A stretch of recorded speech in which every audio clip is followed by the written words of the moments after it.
মিলাদুন্নবী মাহফিলে এক হুজুর হাদিস থেকে প্রমাণ দেন মিলাদুন্নবী আছে, আর বাকি সব বেদাত। আবার সিরাতুন্নবী মাহফিলে আরেক হুজুর এসে প্রমাণ দেন তারটা সঠিক, বাকি সব বেদাত।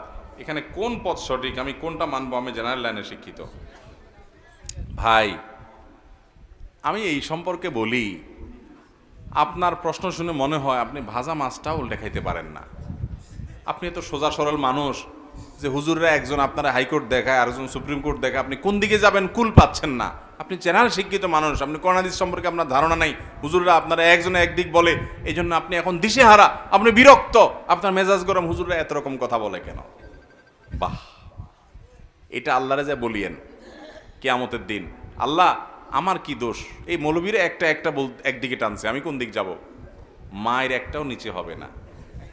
আল্লাহ বলবে দুনিয়ার সব ঠিকই বুঝছো, শুধু ইসলামটার বেলা আসলে হুজুরদের দোষ দিয়া বলছো, হ্যাঁ হুজুররা একটা বলে আমি কোনটা করব? ভাইরা আমার, এক এক হুজুর এক একটা বলবে, এটা স্বাভাবিক, এটা অস্বাভাবিক না। নবী করিম সাল্লাল্লাহু আলাইহি ওয়াসাল্লাম বলে গেছেন, ফাইন্নাহু মান ইয়াইশ মিনকুম বাদি ফাসায়ারা ইখতিলাফান কাসীরা, আমার পরে যারা পৃথিবীতে বেঁচে থাকবা তোমরা দেখবা নানান মত, এক এক হুজুর এক একটা বলে, এরকম অনেক কিছু দেখবা তোমরা। ওই সময় আমরা কি করব? নবীজি বলে গেছেন না, জান নাই? তিনি বলে গেছেন ফালাইকুম বিসুন্নতি, তোমরা দেখবা আমি কি করছি, রাসূল সাল্লাল্লাহু আলাইহি ওয়াসাল্লাম কি করছে। কোন হুজুর কি বলে দেখো, হুজুর কোরআন থেকে হাদিস থেকে রেফারেন্স দেয় কিনা, সম্ভব হলে মিলাও, বাংলা অনুবাদ হয়ে গেছে সব, এরপরে তুমি সেটা অনুযায়ী আমল করো। যদি আল্লাহ না করুক ভুলও হয় তোমার, তাও আল্লাহ মাফ করে দিবেন, কিন্তু হুজুরের দোষ দিয়া পার পাবা। আমি প্রায় সময় বলার চেষ্টা করি ভাই, একটা এক্সাম্পল দিয়া। আচ্ছা, এই যে আপনারা তেল খান, সয়াবিন তেল, বিভিন্ন ব্র্যান্ডের তেল আছে না?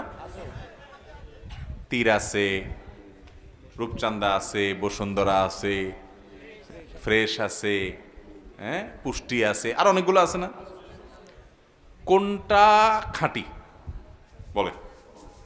কোনটা বেশি খাঁটি? এটার কোনো উত্তর দেওয়া যাবে? কারণ সব কোম্পানির বোতলের গায়ে লেখা আছে 100% খাঁটি। আজ পর্যন্ত কোনো কোম্পানি পাইছেন যে বলে ভাই আমি 2 নম্বরই কথা বলি না, আমার 99% খাঁটি, 1% ভেজাল আছে? এরকম বলে কেউ? বলার সময় তো চান্দু বলে কি 100% খাঁটি। আপনি তখনও রাগ করে বলছেন যে এই বেলায় এরটা খাঁটি, এর বলে এরটা খাঁটি, এই বলে এরটা খাঁটি, এতজন এত কথা বলে, তো এটা তেলই খাবো না। শেয়ানা পাবলিক, এখানে তো এটা বলেন না। একদিন এটা কিনা খান, আরেকদিন ওইটা কিনা খান, দেখেন পেটে বুটবাট করে কিনা, ফুটফাট করে কিনা, শরীরের সাথে আপনার ম্যাচ করে গেছে, টাকাও মিলে গেছে, কোনোটা ভালো মনে হয়েছে আপনি সেটাই খান। ঠিক না ঠিক? বিবেক খরচ করেন, বুদ্ধি খরচ করেন, বোঝার চেষ্টা করেন। দুনিয়াটা তো ভালোই বুঝেন মাশাআল্লাহ। শুধু আখিরাতের বেলা আসলে, ইসলামের বেলা আসলে শুধু হুজুরদের গায়ের সব দোষ দিয়ে আপনি ফেরেশতা হয়ে যান। আমরা কোন দিক যাব? বাহ, আল্লাহ আপনাকে আকল বিবেক দিছে না, দেয় নাই? 7 সমুদ্র 13 নদী পার হইয়া নামটাও লিখতে পারে না, 1 2 3ও চিনে না, এই লোক সৌদি আরব চলে গেছে, আছে না নাই? পয়সার জন্য তো অনেক কিছু করতে পারেন। ইসলাম বোঝার জন্য কয় হুজুরের কাছে গেছেন, কয়টা কিতাব খুলছেন, কয়টা কোরআন খুলছেন, হুজুরের কাছ থেকে দলিল খুঁজছেন, ভালো করে 10 হুজুরের কথা শুনে কোনটা সঠিক মনে হয়, কোনটা নবীজির সাথে মিলে, কোরআনের সাথে মিলে, এটা একটু যাচাই করার চেষ্টা করি, একটু চেক করার চেষ্টা করি, ক্রস চেক করার চেষ্টা করি, কয় জায়গায় গেছেন। আল্লাহর কাছে কোনো জবাবদিহি করা যাবে? 50 টাকার একটা লাউ, এটা কেনার জন্য টিপতে টিপতে টিপতে লাউরে এমন 12টা বাজান বাজাইছেন যে লাউ বেচারা বেচতে বসছে, সে বলে ভাই কিনলে কিনেন, না কিনলে নাই, খবরদার নখ দিবেন না। ঠিক না ভাই? ঠিক। যে 50 টাকার লাউটা কিনবো, এটা যেন ভেজাল না হয়, এই জন্য আমি টিপা দেখি, তাই না? আলু পটল কিনেন, এত চেক করেন। আমাদের কাছে ইসলামটার দাম আলু পটল আর লাউ চাইতে কম হয়ে গেছে। যে যাচাই করার দরকার, যাচাই বাছাই করার দরকার নাই, চেক করার দরকার নাই, চেক করার জন্য কষ্ট করতে রাজি না। লাউর পিছনে যত কষ্ট করি, যত টিপ দেই, হুজুরদেরকে এত টিপি টিপি দেখি না, হুজুরেরটা ঠিক না ওরটা ঠিক। ঠিক না ভাই? ঠিক। আল্লাহ তাআলা আমাদেরকে বোঝার তৌফিক দান করুন। মানুষ মারা যাওয়ার পর, যে মারা যায় তার আত্মীয় স্বজনদেরকে এলাকাবাসী খানা খাওয়াবে, কারণ তাদের মন খারাপ, প্রিয় মানুষকে হারায়, রান্না করার মানসিকতা নাই, তাদেরকে রান্না করে খানা খাওয়াবে। এটা হলো সুন্নাহ। এটা হলো কি? আর এলাকাবাসী যে মারা গেছে তার ছেলে মেয়ের কাছে, তার পরিবারের লোকদের কাছে 7 দিনা, 3 দিনা, 40 দিনা নাম দিয়া বিভিন্ন রকমের জিয়াফত খাওয়া, এটা হলো বেদাত। এটা হলো কি? বেদাত। বাংলাদেশের সবচেয়ে বড় বেদাত এটা। এর চেয়ে বড় বেদাত বাংলাদেশে নাই। মানে এই বেদাত ঘরে ঘরে, জায়গায় জায়গায়। এই বেদাত মানুষ ইচ্ছায় করে অনিচ্ছায় করে, কারণ না করলে বলে কি ছেলে রেখে গেছে, কারোর একটু হাতও ধোয়াইলো না। এরকম ছোট লোক আছে না নাই? এগুলো না জায়েজ কথা। আরে ভাই, মানুষ খাওয়ায় হলো খুশি হলে। মানুষ খাওয়ায় কখন? বিয়ে করছেন, নতুন বউ ঘরে আসছে, খুশির ছোট অলিমা খাওয়ান। আল্লাহ একটা নতুন বাচ্চা দিছে, এজন্য খুশি হয়ে আকিকা খাওয়ান। ছেলে ভালো রেজাল্ট করছে, খুশি হয়ে মানুষের মিষ্টি খাওয়ান।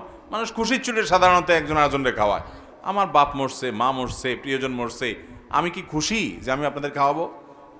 এই জন্য আপনারা শক্ত ধরবেন, গো ধরবেন, যে মানুষ বকিল বলে বলুক, কৃপণ বলে বলুক, আমার বাপ মা মারা গেছে, এলাকাবাসী তোমাদের আমি অন্তত খাওয়াইতেছি না।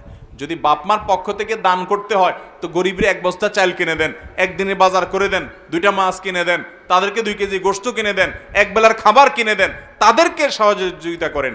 কিন্তু এলাকাবাসীকে হাত ধোয়া খাওয়াবেন না। মনে হয় যে বিয়ে বাড়ি, সামিয়ানা টামিয়ানা টাঙ্গায় এমনভাবে খাওয়াইতেছে মনে হয় যে বিয়ের অনুষ্ঠান। ঠিক না ভাই? ঠিক। এটা হিন্দুদের শ্রাদ্ধ থেকে আসছে। একটু পড়ালেখা করেন, ঘাটেন, দেখবেন পাবেন। গুগলে গিয়ে সার্চ দেন, তালিব বেশর অফালা আকার দয়ের পিঠে বড় ধ শ্রাদ্ধ, এটা লেখা গুগলে অনলাইনে এখন সার্চ দেন, দেখবেন পাবেন।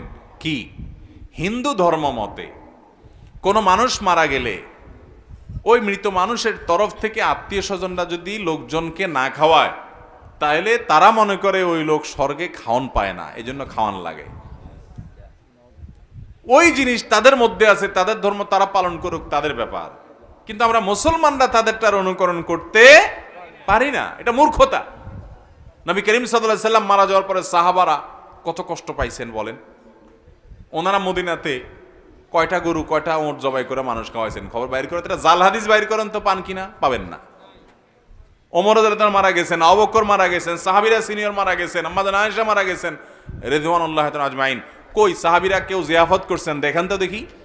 এটা মুসলমানদের কালচার না, কিন্তু এটা বুঝান যায় না মানুষকে। আল্লাহ তাআলা আমাদেরকে বুঝার তৌফিক দান করুন। আপনার বাবা মারা গেছে, তাদের তরফ থেকে একটা মসজিদ বানায় দেন, মসজিদে একটা কিছু করে দেন, মাদ্রাসায় একটা কিছু করে দেন, একটা গাছ লাগাই দেন, একটা গরিবের একটা রিক্সা কিনে দেন, একটা কালভার্ট বানায় দেন, একটা সদকা জারিয়ামূলক কোনো কাজ করে দেন, এটার সব তিনি পেতে থাকবেন। এই অযথা 3 দিন 40 দিন দিন ঠিক করে, ক্ষণ ঠিক করে মানুষ ডেকে জিয়াফত খাওয়াবেন শ্রাদ্ধ অনুষ্ঠান অনুসরণ করে, এতে সব হবে না, বরং কি হবে? গুনাহ হবে।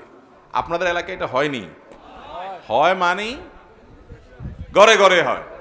ঠিক না ভাই? ঠিক। কিপটা বলে বলুক, কিন্তু আমি অযথা টাকা নষ্ট করব। মুরব্বীরা বলবে কি দিন বার হয়েছে, হুজুররা কি এর মাসালা বার করে, খানা দানাও বন্ধ করে দিব বলে। হ্যাঁ,